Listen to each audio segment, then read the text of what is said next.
একটি ছোট্ট গ্রামের পাশে ছিল সবুজে ঘেরা একটি বাড়ি। সেই বাড়িতে দুই বোন থাকতো। বড় বোনের নাম মরিয়ম আর ছোট বোনের নাম সুমাইয়া।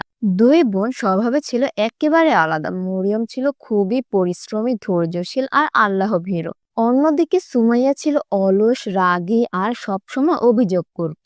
তাদের বাবা ছিলেন একজন দরিদ্র কৃষক, দিনমজুরের কাজ করে কোনো রকমের সংসার চালাতেন।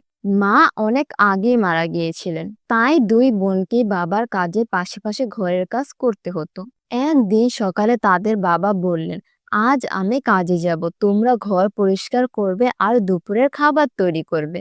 মরিয়ম খুশি মনে বলল, ঠিক আছে বাবা। কিন্তু সুমাইয়া বিরক্ত হয়ে বলল, প্রতিদিন কাজ আর কাজ, আর ভালো লাগে না।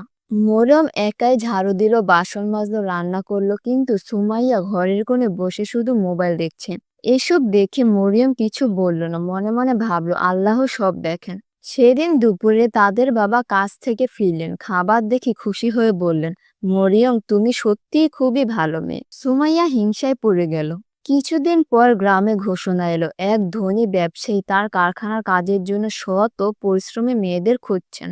মরিয়ম বলল, বাবা আমি যেতে চাই। সুমাইয়া বলল, আমিও যাব, তবে কাজ করব না, শুধু টাকা নেব। বাবা দীর্ঘশ্বাস ফেললেন। কারখানায় গিয়ে মালিক প্রথমেই বললেন, এখানে যারা সৎভাবে কাজ করবে তারাই উন্নতি করতে পারবে। মরিয়ম মন দিয়ে কাজ শুরু করলো, সুমাইয়া কাজে ফাঁকি দিতে লাগলো। একদিন মালিক ছদ্মবেশে কাজের জায়গায় পরিদর্শনের জন্য এলেন। তিনি দেখলেন মরিয়ম মনোযোগ দিয়ে কাজ করছে আর সুমাইয়া মোবাইল দেখছে।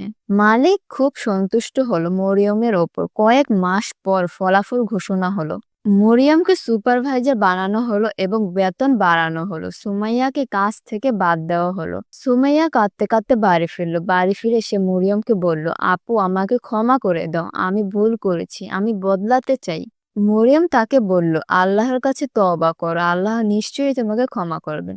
চলো আমরা নতুন করে শুরু করি। মরিয়মের আয় দিয়ে ধীরে ধীরে তাদের ঘরে সুখ ফিরে এলো। সুমাইয়া এবার সত্যি পরিশ্রম করতে লাগলো। কয়েক বছর পর মরিয়ম নিজস্ব একটি ব্যবসা খুললো। সুমাইয়া তার পাশে বিশ্বস্ত এক সহকারী হিসেবে কাজ করলো।